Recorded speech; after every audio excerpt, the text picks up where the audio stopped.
કાલે આપણે ઉત્કલ બિંદુ ઉન્નયન થિયરી ભણ્યા। હવે આજે આપણે ભણીશું ઠાર બિંદુ અવનયન। આ ચેપ્ટરની સેકન્ડ લાસ્ટ થિયરી છે। આના પછી એક થિયરી વધે છે અભિસરણ દબાણ। અભિસરણ દબાણ પૂરું થાય પછી ચેપ્ટરની મેઇન થિયરી કમ્પ્લીટ થશે। આ ચેપ્ટરની મેઇન થિયરી કમ્પ્લીટ થયા પછી હું આ ચેપ્ટરની થિયરી જે મેઇન છે એના રિલેટેડ દાખલા ગણાવીશ। અત્યારે આપણે જોઈએ ઠાર બિંદુ અવનયન। ઠાર બિંદુ અવનયન થિયરી માટે પહેલા ઠાર બિંદુની વ્યાખ્યા, ઠાર બિંદુ અવનયનની વ્યાખ્યા, પછી મોલર અવનયન અચળાંક, આલેખ અને સૂત્ર। આ 5 ટોપિક ક્લિયર કરવાના એટલે આખી થિયરી કમ્પ્લીટ થાય।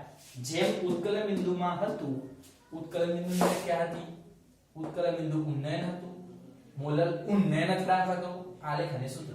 આ 5 ટોપિક પરથી આ બે થિયરી કમ્પ્લીટ થાય છે। હવે આપણે ચાલુ કરીએ પહેલા ઉત્કલ બિંદુની વ્યાખ્યા, બરાબર। તો ઉત્કલ બિંદુની વ્યાખ્યામાં એવું છે કે ઘન અવસ્થા હોય અને પ્રવાહી અવસ્થા હોય, ઘન અવસ્થા હોય અને પ્રવાહી અવસ્થા હોય। આ બે અવસ્થાઓ જ્યારે સંતુલનમાં આવે મીનિંગ કે આનું આ અવસ્થા વખતે જે બાષ્પ દબાણ હોય એટલું ને એટલું જ બાષ્પ દબાણ આ વખતે પણ પ્રવાહી અવસ્થા વખતે આવે। આ બંનેના બાષ્પ દબાણ સરખા થાય ત્યારે સંતુલન સ્થપાય, અને જ્યારે સંતુલન સ્થપાય ત્યારે એનું ઠાર બિંદુ ગણાય। એ તાપમાને એનું ઠાર બિંદુ ગણાય। ફરીથી મિત્રો, ઘન અને પ્રવાહી અવસ્થા બંને સંતુલનમાં ક્યારે આવે? જ્યારે બંનેના બાષ્પ દબાણ સરખા થાય ત્યારે બંને અવસ્થાઓ સંતુલનમાં આવે। આ સંતુલનમાં આવે એ વખતના ટેમ્પરેચરને એનું ઠારણ બિંદુ કહે છે। બધાને ડેફિનેશન ક્લિયર થઈ? તો ઠાર બિંદુની વ્યાખ્યા કમ્પ્લીટ। નેક્સ્ટ ઠાર બિંદુ અવનયન। મિત્રો, મેં તમને કીધું તું ગઈ વખતે ઉત્કલ બિંદુ ઉન્નયનની વ્યાખ્યા સમજાવતા પહેલા કે ઉત્કલ બિંદુ ઉન્નયનની વ્યાખ્યા સમજાવતા પહેલા એક ગોલ્ડન સેન્ટેન્સ હતું કે શુદ્ધ દ્રાવક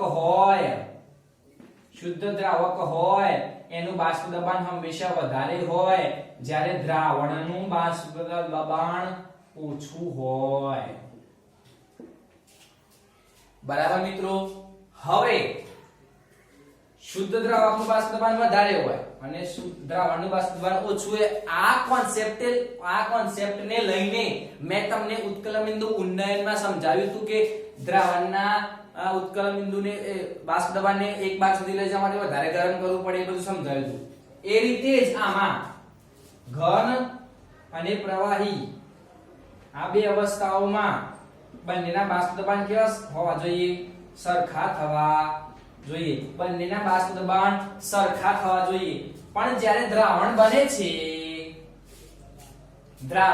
છે ત્યારે એનું બાષ્પ દબાણ તો કેવું થઈ જાય છે? ઓછું। એટલે બંનેના બાષ્પ દબાણને સંતુલનમાં લાવવા માટે તાપમાન કેવું કરવું પડે? ઘટાડવું પડે। ફરીથી મિત્રો, ઘન અને પ્રવાહી બંને અવસ્થાઓ હોય એમનું બંનેનું દબાણ કેવું હોવું જોઈએ? સરખું। બાષ્પ દબાણ સરખું હોય તો જ બંને વચ્ચે શું થાય? સંતુલન સ્થપાય, ત્યારે ઠારણ બિંદુ મળે। પરંતુ દ્રાવણનું બાષ્પ દબાણ તો કેવું છે? ઓછું। એટલા માટે એને સંતુલનમાં લાવવા માટે ઠારણ કરવું પડે। ઠારણ થાય એ જેટલું ઠારણ કરવું પડે એટલા ટેમ્પરેચરને શું કહેવાય? ઠારણ બિંદુ અવનયન કહેવામાં આવે છે। તો ઠારણ બિંદુની વ્યાખ્યા કઈ રીતે લખવાની? કે ઘન અને પ્રવાહી અવસ્થાઓ બંને સંતુલનમાં આવે એ વખતના તાપમાનને ઠાર બિંદુ કહેવામાં આવે છે। જ્યારે ઠાર બિંદુ અવનયનની વ્યાખ્યા લખતા પહેલા આ ગોલ્ડન સેન્ટેન્સ લખવાનું કે શુદ્ધ દ્રાવકનું બાષ્પ દબાણ વધારે હોય જ્યારે દ્રાવણનું બાષ્પ દબાણ ઓછું હોય। હવે દ્રાવણનું બાષ્પ દબાણ ઓછું હોય તો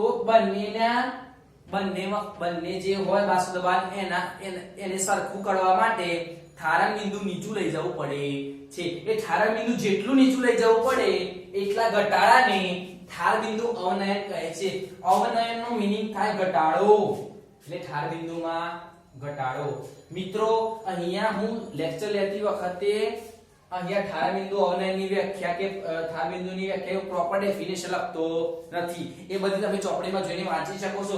મેઈન જે છે એ કોન્સેપ્ટ ક્લિયર કરવો જરૂરી છે કે ડેફિનેશન કહેવા શું માંગે છે. તો અહીંયા હું એની વ્યાખ્યાઓ લખતો નથી કે ઠાર બિંદુની વ્યાખ્યા એટલે ઘન અને પ્રવાહી અવસ્થા સંતુલનમાં આવે ઠાર બિંદુ કહે છે એ રીતે વ્યાખ્યા લખતો નથી. હું અહીંયા ખાલી કોન્સેપ્ટ ક્લિયર કરાવું છું કે શું વ્યાખ્યા કહેવા શું માંગે છે. વ્યાખ્યાઓ તો તમે ચોપડીમાં જોઈને પણ શીખી શકો છો. હવે થર્ડ ટોપિક છે મોલર અવનયન અચળાંક. મોલર અવનયન અચળાંક તો કાલે જેમ ઉત્કલન બિંદુમાં મોલર ઉન્નયન અચળાંકની વ્યાખ્યા હતી એમાં મેં કીધું હતું કે મોલર શબ્દ એ મોલાલિટી ઉપરથી આવેલો છે. તો સેમ ટુ સેમ એ ડેફિનેશન કે 1000 ગ્રામ દ્રાવક અને ગ્રામ અણુભાર જેટલો દ્રવ્ય અને આ દ્રાવક આ બંને ભેગા થાય અને જે દ્રાવણ બનાવે એ દ્રાવણનું ઠાર બિંદુ જેટલું ઘટે એ ઘટાડાને મોલર અવનયન અચળાંક કહેવામાં આવે છે. બરોબર મિત્રો. કાલે શું હતું 1000 દ્રાવક ગ્રામ અણુભાર જેટલો દ્રવ્ય અને દ્રાવણ બને ને ઉત્કલન બિંદુ વધે અને આમાં શું છે ઠાર બિંદુ ઘટે. પેલામાં ઉત્કલન બિંદુ જેટલો વધારો હતો એને કહેવાય મોલર ઉન્નયન મીન્સ વધારાનો અચળાંક અને આમાં શું થાય દ્રાવણનું ઠાર બિંદુ શું થાય ઘટે એટલે મોલર અવનયન અચળાંક. હવે આલેખ જોઈએ મિત્રો.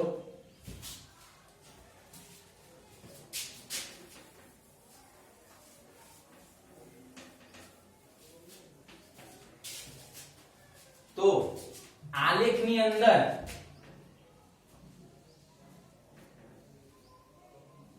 બાષ્પ દબાણ વિરુદ્ધ તાપમાનનો આલેખ હોય. બરાબર મિત્રો. બાષ્પ દબાણ વિરુદ્ધ તાપમાનનો આલેખ હોય. આલેખ દોરતા પહેલા આપણે પેલા જે ઉત્કલન બિંદુમાં જે બે ટોપિક લખ્યા હતા અહીંયા એ ફરીથી જોઈ લઈએ કે બાષ્પ દબાણ હોય. બાષ્પ દબાણ એ શુદ્ધ દ્રાવક માટે કેવું હોય વધારે, જ્યારે દ્રાવણ માટે કેવું હોય ઓછું. અને પેલામાં ઉત્કલન બિંદુ લખ્યું તો અહીંયા શું લખવાનું ઠાર બિંદુ. તો ઠાર બિંદુ દ્રાવક માટે કેવું હોય વધારે, દ્રાવણ માટે કેવું થઈ જાય ઓછું. બરોબર મિત્રો. હવે આપણે આલેખ જોઈએ.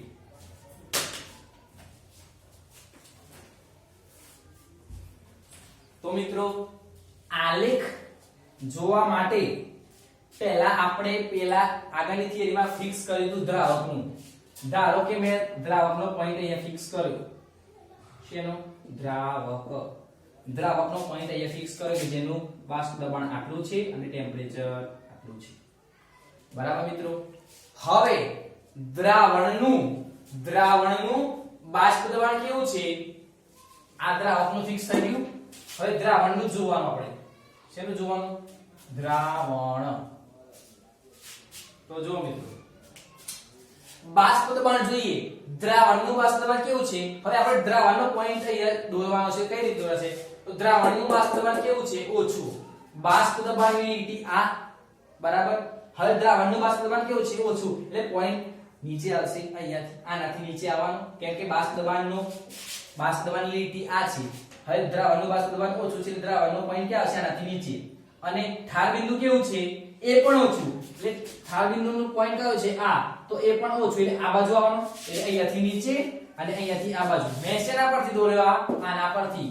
દ્રાવણનું બાષ્પ દબાણ ઓછું એટલે પોઈન્ટ ક્યાં આવે નીચે કેમ કે બાષ્પ દબાણની લીટી કઈ છે આ એટલે નીચે આમ.